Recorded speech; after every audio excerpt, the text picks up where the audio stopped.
Саламатсыңарбы, урматтуу мырзалар жана айымдар, кутман күнүңүздөр менен. Көгүлтүр экранда барыңыздар менен жолугушуп атканыма өтө кубанычтамын. Мен Мамыркулова Мира, кесибим боюнча медсестрамын. Бүгүнкү күндө Тяньши компаниясында күмүш арстандын ээси, ошол менен бирге улуттук деңгээлдеги лектормун. Эми бул компанияга мен эмне себептен келип калдым деген суроого жооп бергим келет. Биринчиден, мен атамдын ден соолугу боюнча келип калгам. Мен атамдын давлениясы жогору көтөрүлүп кетип, такыр түшпөй койгон да.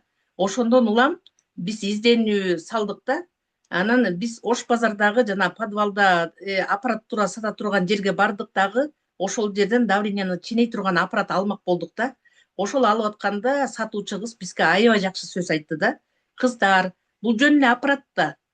Бул давленияны түшүрбөйт да. Качан давление болду, түшүп калды, ошону ченей турган эле аппарат.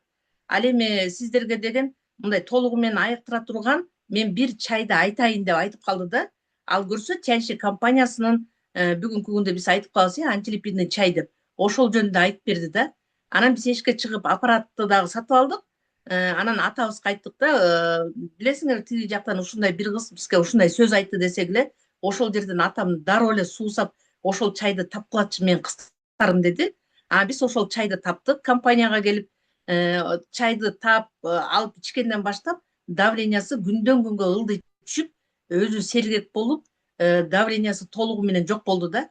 Анан ошол учурда дагы мен атам эме комуз чертчи, комузду дагы черткен көзүн да унутуп калган да. Анан кийин бул жерге келип мен сурасам, эске тутумду жакшыртуучу, мээн иштешин жакшыртуучу кальций бар, ошону да берсең болот деп айтып калды да. Анан ал мээн иштешин жакшыртуучу кальцийни берсек, бир упаковканы бүттү же экинчисин ичип баштагандабы, баягы атам өзүнүн комузун алып чертип баштаса эле, көзү кайра мурдакыдай эле ордуна келип калып атпайбы? Ошондон улам бүгүнкү күнгө чейин мен толугу менен ишенүү менен, жана дагы үй бүлөм, туугандарым баардыгы ишенүү менен бул компанияга иштеп калдык да. Эми бүгүнкү күндө көп суроолор туулат, эмне үчүн оору жашарып кетти, эмне үчүн мурдакыга караганда оорунун аттары да көп, бирок деген мындай алыбыз да жетпей атат деген учурлар болот го, дарыгерге барса дагы мындай оору жашарып кетиптир, мындай алым жетпейт деген деле учур болуп атпайбы? Илгери деген биздин чоң аталарыбыз деген айтчу да, мындай эки эле оору бар болчу депчи. Давление жогору, анан давление түшүп кеткен. Ушундай эле эки эле оору бар. Аны дагы тамырды кармап эле билип коюп эле тамак менен эле мүнөздөп айыктырып коюшчу депчи. Анан ошондон улам мен ушул толугу менен мен атам жакшы жыйынтык алгандан кийин мен сабактарын укканы келип баштадым да. Келип баштагандан кийин мен менде аябай таң калыштуу болдум десем болот да. Эмне үчүн дегенде, мен өзүм медсестра окуусун бүтсөм дагы оорулар келгенде таблетка берип коюп, же болбосо убактылуу уколдорду эле сайып коюп, ал кайра эле бир айдан кийинби, 2 айдан кийинби кайра эле келе берчү да. Анан ошо толугу менен айыктыра албай эле жүргөнбүз да. Анан бул жерде сабактарды укканда мен аябай таң калдым да. Анан бүгүнкү күндө азыр сиздер мындай карандашпы, ручка, тетрадьтарыңыздарды алып алып, кээ бир жерин жазып отурсаңыздар болот да. Анткени мен ошол сабакка барганда таң калыштуу менен мен жазып отуруп, анан кийин мындай толугу менен ишендим десем, медицинасынын пайда болгонуна 5000 жыл болгон. 5000 жылдык рецептура дегенде дагы мен аябай таң калгам. 5000 жылдык рецептура, булар эмнени изилдеген, эмнени аныктаган депчи. Көрсө бүгүнкү күндө деле чыгыш медицинасы адамдарды толугу менен изилдеп тактап биле элек экен, дагы эле аныктап тактап келе жатышкан экен да. Анан бүгүнкү сабагыбыз ошол жөндө болмокчу да. Мисалы үчүн 5000 жылдык рецепт деп атпайбы? Адамды бир бүтүндүк нерсе катары карап, органдар бири-бири менен тыгыз байланышта экендигин айтат экен. Органдардын баардыгы, кандай десем, бир орган ооруп калса, экинчи орган как машина сыяктуу бири-бирине жардам берип, кайра экинчи орган, кандай десем, айыгып кете алат. Ал эми бир орган ооруп турса, экинчи органга дагы терс таасирин тийгизет деген түшүнүктүү да билгиси болот да. Анан кийин биздин жаратылышыбыз дагы, жыл мезгилдери дагы ушул ар бир органга ылайыкташкан экен. Ал эми бир суткада дагы ар бир суткабыздын сааттарында ар бир органдын активдүү сааты болот экен да. Анан ушулардын баардыгын укканда мага таң калыштуу болду да. Мисалы үчүн азыр биздин сабагыбыздын эмеси темасы да ошол болуп атпайбы? Жай мезгилинде ден соолукту кантип чыңдасак болот депчи. Ошондо жыл мезгили боюнча азыр жүрөктүн маалы келиптир. 15 апрель менен май, июндун аягына чейин биздин жүрөгүбүздүн иштөө аябай активдүүлүк мезгили деп айтсак болот да. Анан ар бир органды азыр өз-өзүнчө карап кетебиз, бирок азыр жыл мезгили боюнча жүрөк. Анан кийин эме Кытайдын улуу полководеси дагы эме Сун Су деген айтып кеткен экен да. Эң биринчи душман менен күрөшөрдөн мурун душманың ким? Ал кандай куралчан? Ал эмнени билет? Бүт изилдеш керек депчи. Андан кийин өзүңдү болсо изилдеш керек экен да. Анан душманыңды так билип алгандан кийин сен канча жолу күрөшсөң дагы эч жеңилбейсиң дегенди айтып кетет экен да. Анан муну эмнеге айтып атабыз десе, биз дагы ар бир органды так билишибиз керек экен. Эгерде биз органыбыз жөнүндө так билим алып, ал жөнүндө көп нерсени билсек, биз ал органыбызга зыян келтирбейт экенбиз да. Туура түшүнсөк болот да, ушунучу. Мисалы үчүн мен эме садикте медсестра болуп иштегем. Медсестра болуп иштегенде мен ошону мисал кылып кетейин да. Бул жерде бир 5 адам болсо, повар болуп иштеп атат. 30 эме воспитательдер бар, балдарды тарбиялаган. Бул жеринде медсестра, бул жеринде завхоз. Ошентип ар бирөө өзүнүн жумушу бөлүнгөн да. Ал эми бир эле эртең менен 1 саатында 8 деп коелук, эртең мененки тамак дайын болбосо эмне болот? Кечке чейин балдар бакчасында ызы чуу башталат да, же болбосо медсестра келбей калса, ошол учурда бир бала эме температура болуп калса, таблетка бере турган киши жок, тиги баланы кайра үйүнө жеткириш керек, ошондой ызы чуу болот экен да. Анысы кандай? Бул жерде дагы ар бир органыбызды биз жакшы билишибиз керек экен. Ошондо гана органды жакшы билсек, биз органдарга жакшы кам көрө алат экенбиз да. Анан кийин биз буга чейин да мындай жакшы түшүнө албастыктан мындай түшүнүктүү деле биз айтып келчүбүз да. Өзгөчө жай мезгилинде балдар каникулга чыгат. Каникулга чыгып сентябрда окууга барганда баягы катып койгон костюм шымдарым бар эле, жеңдерим баары кичирейген, шымдары өйдө көздөй эме кыскарып калган, рубашкалары да ушундай кыскарып калган учур болот, Биз болсо мынтип коебуз, эме аябай өсүп кеткен турбайсыңбы деп эле ары жагына маани бербей да. Ал эми жана эмелерин карап көрө турган болсок, кички балдар дагы, окуучу балдар көбүнчө эшикке аябай ойноп туруп анан келгенде бутум деп айтса, биз деле айтып коебуз да, эме депчи. Эме кечке чуркап ойнодуң, ошондон улам бутуң ооруп атат депчи. Көрсө жай мезгили көрсө өсүп өнүгүү мезгили экен. Ошол мезгилде жаратылыш деле ылайыкташкан экен да биздин адам баласына. Мисалы үчүн бүгүнкү күндө вишнянын түрлөрү, алчанын түрү, абрикостор, клубника, малина бүт баары бышып атпайбы? Көрсө биздин организмибизге ылайыкташкан экен. Биз ошол жер жемиштерди алып, органдарыбызды витаминдештирип, өстүрүп, өнүктүрүп алсак болот экен да. Анан кийин мынакей биз ошондой түшүнүктөрүбүздүн баардыгын айтып кеттик дагы, эми чыгыш медицинасы жүрөк боюнча эмне жөнүндө айтат тургандыгы жөнүндө сөз кылайлык да. Жүрөк өзү кош орган. Жүрөк болсо ичке ичеги менен туташ. Ичке ичеги жүрөк экөө эне менен баладай да. Мисалы үчүн ичке ичегини биз мындай аябай жакшы билишибиз керек да. Биз жүрөк кардиолог деген дарыгерлерибиз бар, кабинеттер бар. Керек болсо биздин Кыргызстанда чоң больница бар, Ал эми чыгыш медицинасында жүрөк суукчан органга кирет экен. Ал эми ысык, чоң ян органына ичке ичеги кирет экен. Ошондо карап көрсөк, биз ичке ичегиге аябай чоң көңүл бурушубуз керек да.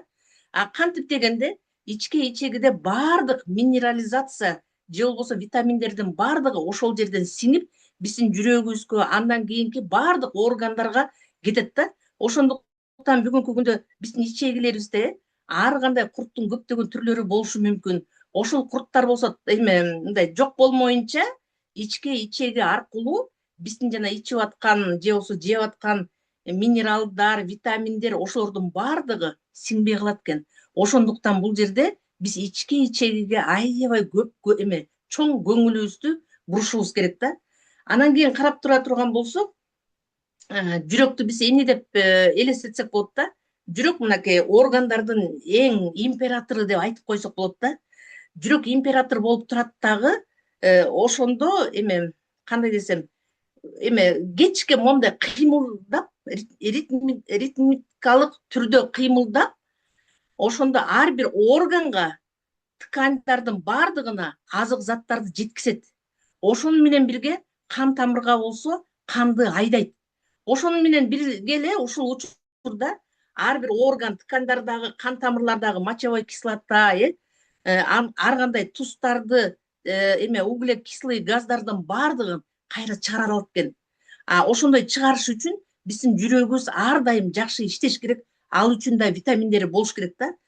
Бул сабагыбыздын аягында ушул ритмикалык түрдө мындай согот го жүрөгүбүзчү. Ошого эмне азыктар кире тургандыгы жөнүндө дагы сөз кылабыз да. Анан кийин биздин жүрөгүбүз могу император болуп турат деп айтып атпайбыкпы?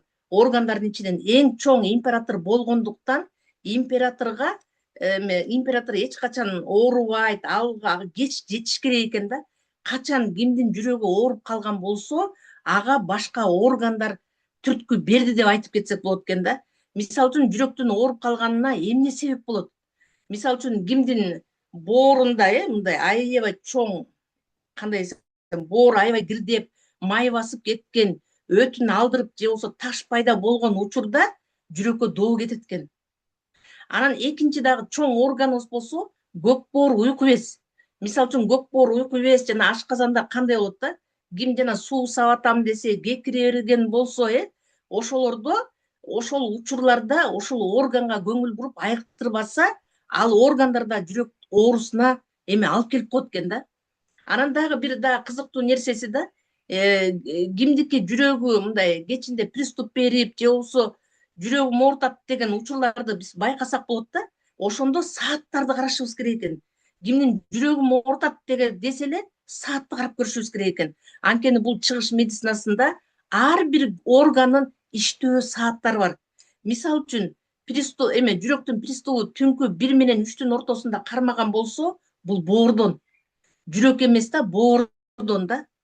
Ал эми күндүз эртең мененки 9 менен 11де дагы жүрөктө приступ болушу мүмкүн. Же болбосо аябай мындай талып, бат-бат согуп, же дем ала албай атам, же тахикардия болот го. Ошондой болгон учурда дагы сааттарын эле карашыбыз керек. Эгерде 9 менен 11дин ортосунда жүрөктө оору пайда боло турган болсо, бул болсо биздин көк боорубуздан экен да.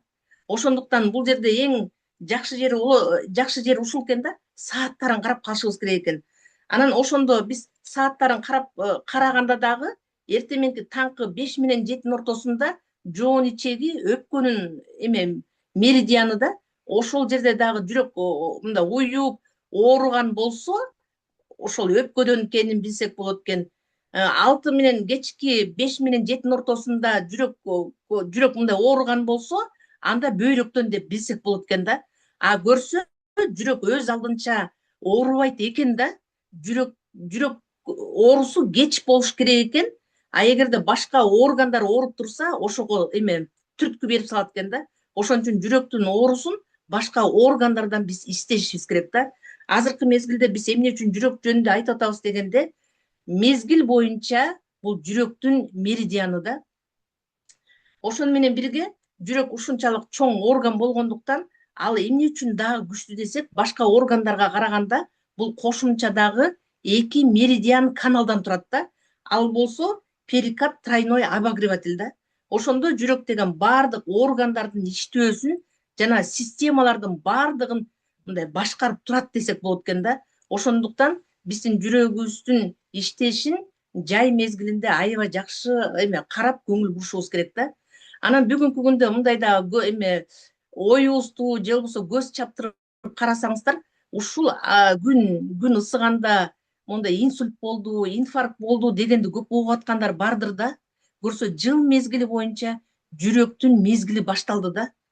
Күн ысыкта жанагы инсульт болуптур, инфаркт болуптур деген кан тамырдын ичин баары жана май бүртүкчөлөрүнө толуп калган болсо, анан давлениянын дарыларын ичип эле жүргөн адамдар болсо, бир күнү ал дагы жарабай калып, мындай уже өзүнүн күчүн жоготуп коюп, анан кан тамырды жарып кеткен учур болот да.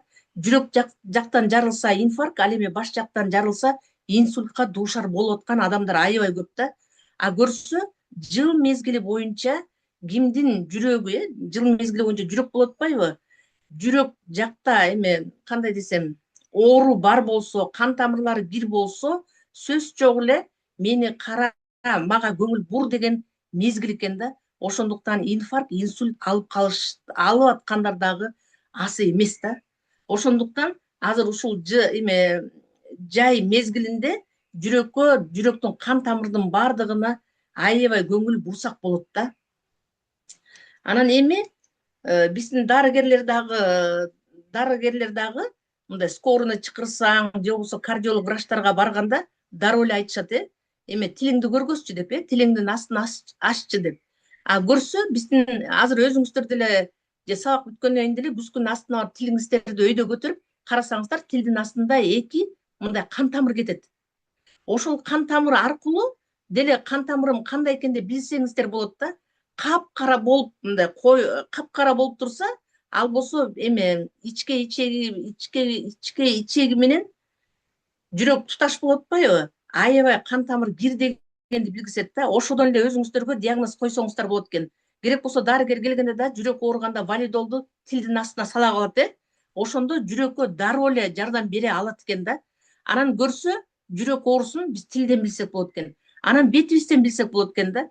Кээ бир адамдардын беттери аябай кызыл болот. Анан кызыл болгондордун баардыгына эле жүрөгүң ооруйт деп айтканга болбойт. Бети кызыл, анан кийин майда торчолор болуп, анан кызыл-кызылда мындай жарылып кеткен учур болсо, жүрөгүндө мындай кичине болсо дагы оорусу бар дегенди билгизет экен да. Ошол учурда дароо эле жанагы өзүнө кам көрүш керек дегенди билгизет да. Анан да мен эмне дагы айтайын дедим эле азыр. Анан жүрөк оорусу көп учурда болбош үчүн биз алдын алып дагы жумуш кылышыбыз керек да, жумуш кылыш керекти биз билбестиктен туура эмес эле кылат экенбиз да. Мен бул сабакка дайынданып атып, үйдөгү менин балама дагы айттым да. Анткени ал эшиктен ысып келип туруп эле муздак суун ала калып эле суу куйнуп алат да. Көрсө бул биздин ушул жүрөгүбүзгө, кан тамыр органдарыбызга болсо зыян тийгизет экен. Эшик ысып атат деп эшиктен кирип келип эле муздак сууну да жутканга болбойт да. Көрсө биздин ичибиздеги ысыгыбыз 37 градус болот атпайбы, ысык, а мен ысып атам деп туруп мындай муздак сууну ичкенде аябай чоң ооруга да дуушар болуп калгандарды укканмын да. Көрсө сабакка дайынданып атканда ошол жөнүндө дагы мен түшүнүк алдым да. Эшик ысыкпы, үйгө кирип келдиңби, жылуу эле суу ичишибиз керек. Эштен ысып келдиңби, муздак сууга эмес, ал организм үчүн аябай чоң стресс да. Андай да кылганга болбойт экен. Кылганга болбой турган иш-чаралар да бул. Анан кийин дагы биздин жүрөгүбүз да кандай тамактарды жаман көрөт да. Но жатарда чийки, мисалы үчүн чийки салаттарды, муздак тамактарды жакшы көрө албайт да. Ошон үчүн биз ал тамактарды жебешибиз керек да. Мисалы үчүн ал тамактарды жегенде биздин ашказанга түшөт, анан көкбөр уйку бези иштейт да. А көкбөр уйку без болсо, биз жүрөгүбүз менен туташ да, меридиандары ошол да. Бүгүнкү күндө мен эме деп айтып кетмекпиз да. Биздин көкбоордон приступ кармаганда, мына жүрөк биздин чыпалабыздан баштап ички жагы жүрөктүн каналы да колтугубуз менен келип туруп, жүрөктө уюган оору пайда болот да. Көрсө бул биздин көкбоорубуздун көкбоорубуздун оорунан, жүрөк аркылуу өтөт меридианы, а жүрөктү болсо оору менен көргөзүп атат да. Ал эми болсо өпкө дагы начар иштеген болсо, буттан баштап ал дагы ушул дал менен келип туруп, жүрөк жактан кармайт. Ал жерде деген аябай чоң тахикардия, аябай катуу мындай оору пайда болот. Жүрөк катуу согуп, лакылдап, ошондой болгондо бул өпкөдөн болот да. Анан ошону менен бирге мен жана жогоруда айтып кетпедимби? Кайсы учурда жүрөк ооруп аткан болсо, биз саатты эле карай калышыбыз керек да. Кайсы саатта ооруп жаткандыгын. Ал саатта караганда биз ошол орган күнөөлүү деп айтып койсок болот да. Ошол органга биз кам көрүшүбүз керек да. Анан кийин эми жай мезгилинде ушул жүрөк кан тамыр ооруларынан биз алыс болуш үчүн эмне кылышыбыз керек да? Ичимдик ичкенде такыр эле болбойт. Көп майлуу тамактар ичкен дагы биздин жүрөгүбүзгө өтө эле зыянын алып келет да. Ошону менен бирге ич катуу. Биз айтып коебуз да, ушул жүрөк ооругандардын карточкаларын ачып караганда эң биринчи анамнезинде жазылган болот да. Ич катуу депчи. Ич катуу көрсөңүздөр эң аянда жүрөк кан тамыр ооруларына да алып келип коет да. Көп адамдар деген ошол ич катат, анан аябай катуу мындай кандай десем, кыйналып чыгарам дегенде жыгылып калган адамдарды да укканмын да. Көрсө бул аябай чоң, кандай десем, оору деп айтып койсок болот да. Ошон үчүн жүрөк кан тамыр ооруларын айыктырам, ошого жолукпашым керек десеңиздер, ич катуудан ар дайым арылып жүрүңүздөр да. Эми бизде деген эме болот да, жанагы бул органдарга биз эми кандай кам көрүшүбүз керек да, кандай эме азык заттарды беришибиз керек да. Мисалы үчүн биздин биз жана айтып кетпедимби, жаратылышта биздин органдарга эме ылайыкташып бышып атат депчи. Аларды жесек да болот, бирок бүгүнкү күн жейбиз, бирок бүгүнкү күндө ушул азык кандай десем, мөмө жемиштер дагы ар кандай дары дармектер менен өсүп атат да. Ошодон улам дагы эме пайдасы азыраак болуп калат да. Ошондон улам биз Тяньши компаниясынан өзүбүздүн азык заттарыбызды сунуш кылабыз да. Азык заттарды сунуш кылаардан мурда мен мынтип айтып кетмекмин да. Бул чыгыш медицинасында жалаң эле жүрөктү карабастан, ал ички ичеги менен туташ деп айтып кетпедимби? Ички ичегинин ичиндеги шлак токсиндерди, курттарды кетирбесек, биздин жүрөгүбүз да жакшы иштей албайт. Ошондуктан детоксту сунуш кылмакмын да. Детокс деген бул болсо, жана илгери биздин чоң аталарыбыз 40 күн суу ичирип, тазалап койгонго барабар да. 40 күн суу ичирип, ошону менен бирге жанагы чоң оорудан арылткан да. Анан бул жерде карабайсыздарбы? Ар бир орган ооруп калса, анын тамырын табыш үчүн биз билбейбиз да, кайсы жерден кетип атканын. Баарыбыз дарыгер болбогондуктан дароо эле детокска отурсак болот да. Детокс аркылуу чоң оорудан арылсак болот. Чоң оорудан арылуунун эме жеңил методу деп айтып кетсем болот да. Ошону менен бирге мына жай мезгилинде балдар өсүш үчүн биздин жанагы жүрөгүбүз момундай согуп атпайбы? Согуп кетишке мындай ал токтобойт, башка органдар токтоп эс алса дагы биздин жүрөгүбүз кечке насос сыяктуу монтип эме ритмикалык түрдө эме мындай кой берип чыгарылып турат да. Анан ошон үчүн ага ушул жумшак орган болуп атпайбы? Ушуга кальцийдин баардык түрүн сунуш кылабыз. Кальцийде бизде деген балдардын кальцийи бар, чоңдордун кальцийи бар, мээнин иштешин жакшыртуучу кальций бар, биосынк бар, спирулина бар. Ушул азык заттар менен биз жүрөктү мындай тамактандыра алабыз да. Мындай жакшы тамактандыра алабыз да. Ошондуктан мына кальцийге аябай көңүл бурушубуз керек да, жайкы мезгилде витаминдерге жана сынк, спирулиналардын баардыгын кошуп. Ошону менен бирге биз хитозанды сунуш кылабыз. Хитозан болсо ар бир клетканы, органдардын клеткасын, миллиард клеткалардын баардыгын тазалай алат. Жана инсульт, инфаркт болуп атпайбы? Ошолордун алдын алыш үчүн, кайра айыктырыш үчүн хитозанды сунуш кылабыз. Ал ошончолук кан тамырдын ичине кирип, май бүртүкчөлөрүнө чейин жакшы тазалап берет. Эгерде жакшы клеткаларыбыз, органдарыбыз, кан тамырлардын ичинин баары май бүртүкчөлөрүнөн арылса, биздин баардык органдар ошону менен бирге жүрөк кан тамыр органдарыбыз дагы жакшы айыга алат да. Андан кийин эме чай тяньшини сунуш кылабыз. Бүгүнкү күндө биздин бухгалтерияларыбызда 2 чайдын түрү бар. Чай тяньши, экинчи чайыбыз болсо тенфенча. Тенфенча бирки чайга караганда 2 чөбү көбүрөөк да. Ал боордун протокторун, өттүн протокторлорунун баардыгын аябай жакшы тазалай алат. Ошондуктан бүгүнкү күндө жай мезгилинде ушул 2 чайдын кайсысын кааласаңыздар алып ичиңиздер. Анткени бул кан тамырлык деңгээлди тазалайт. Эгерде биздин кан тамырыбыз аябай жакшы таза болсо, биздин жүрөгүбүз да жакшы иштей алат экен.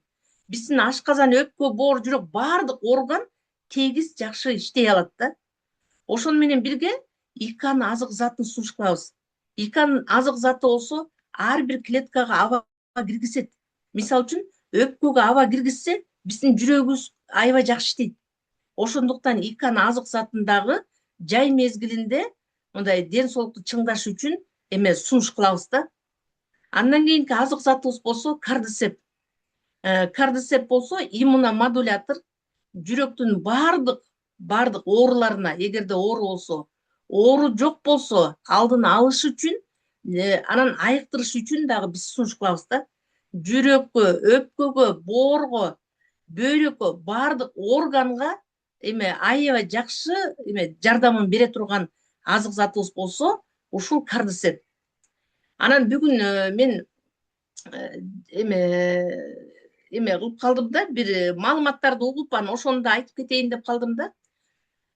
Мага кече бир кошунам айтып атпайбы? 7 жаштагы баламдын тишин жулду эле, жулуптур, молочный тиштеринчи. Жулса, ордуна жанагы чоңдордун тиши чыгып калат го, постоянный тиш деп коебуз го. Ошонусу такыр чыкпай атат депчи. Ал уже коркуп атыптыр. Анан мен ага мынтип айттым да, кальцийдин баардык түрүн кичкей балдарга бериш керек. Эмне үчүн дегенде, анын сөөгү формировка болуп атат азыр. Тиштери чыгабы, сөөктөрү бүтүн болобу, азыр берип түптөп чоңойто алыш керек десе макул деп, ал детский кальцийни сыңты спирулинан алып кетти. Андан кийин анын мамасы келип, жаш келин айтып атпайбы? Эже, мен детский кальций сиздерден алдым эле, тиги баламдын артында чачы калың чыгып, а маңдайында чачы болсо суюк эле калды депчи. Анан макул, мен кайненеңе айтып коем аны дагы деп кайненесине айттым, келиниңе дагы алып бергин депчи. Бул эмне үчүн берип атабыз десе карасаңыздар, но жай мезгилинде биз ойлойбуз да, алма өрүп пишип атпай, ошол эле витаминдерди берип койсом чачы да чыгат, анан кийин тиши дагы чыгып калат депчи. Бирок ал да жетишсиз экен. Анан жыл мезгили боюнча азыр жайында ошо өсүп өнүгүү мезгили болуп атпайбы? Кимдин тиши чыга албай атса, кимдин чачы чыга албай атса, ким өз учурунда жөрмөлөй албай, баса албай атса, азыр бере салсаңыздар, азыр фундаментин толтуруп алсаңыздар, толук кандуу өсүп кете башташат да. Андан кийин дагы могу жай мезгилинде оорулар жөнүндө айтып кете турган болсом, дагы бирөө мага маалымат берип атат да. Жай мезгилинде дагы мынакей азыр айтып кетип атпаймынбы, мен ысып атам деп машинадан колдорун чыгарып алып, анан мойнуна суук тийип, анан колум чыканакка чейин көтөрүлбөй калды дегендер да көп да. Анан мен жана айтып атпаймынбы, эшик ысык деп туруп муздак сууну ичкен да биздин организмибиз үчүн стресс. Анан мен ысып атам деп туруп колду чыгарып, анан мойнунга чейин желдетип аткан, бул организм үчүн стресс экен. Анан организм ошондой оорулар менен бизге көргөзүп атат да. Болбойт андай дегендичи. Көрдүңүздөрбү? Анан мен дагы бир дарыгердин бир сөзүн айткым келет да. Ушул айтканда, элдин баары эле кылып атат деп кылбагын депчи. Жаш өтүп баратканда, же болбосо кичкей балдар өсүп баратканда, тиги деле мындай кылыптыр да, мен да мындай кылам да деген болбойт экен. А бул жөнүндө чыгыш медицинасы өзүнүн алгачкы 5 элементин бизге сунуш кылып, ошол жерден эле баардыгын көргөзүп атпайбы?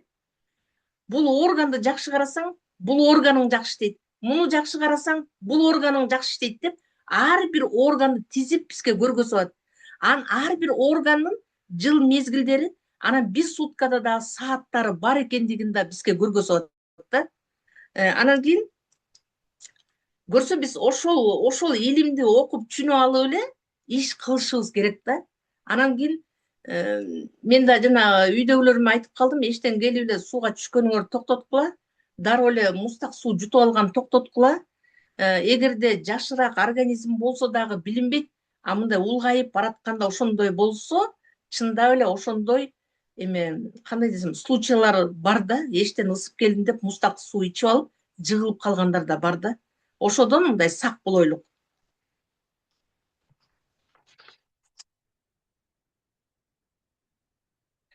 Эми биз жай мезгилинде эмнени көбүрөөк кылышыбыз керек да?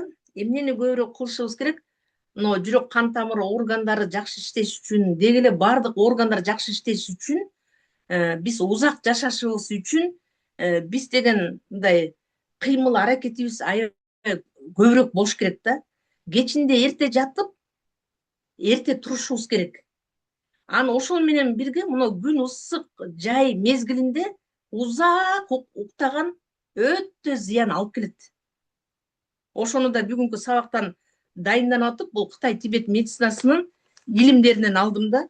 А биздин балдарыбыз түнү менен ойноп туруп анан түшкө чейин уктап атпайбы? Көрсө бул аябай туура эмес экен да. Анан кийин туура тамактанды үйрөнүшүбүз керек. Балдарга дагы, өзүбүзгө дагы да жеңил тамак, анан витаминдүү тамактарды көп жешибиз керек. Ошону менен бирге жүрөк ооруган адамдар мындай ачуу калемпир мурчтарды аябай жакшы көрөт да. Аны жеш керек, туура жеш керек экен. А бирок туздуу нерседен качыш керек экен. Анткени жүрөк ачуусун да, туздуусун да аябай жакшы көрөт. Бирок ачуусун жеп, туздуусун такыр жегенге болбойт.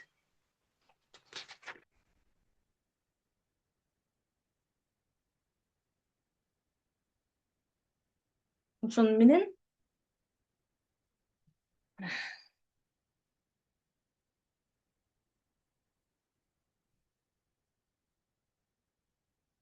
мен азыр жогоруда айтып кетпедимби? Жай мезгилинде жүрөк жөнүндө айтып кеттим э.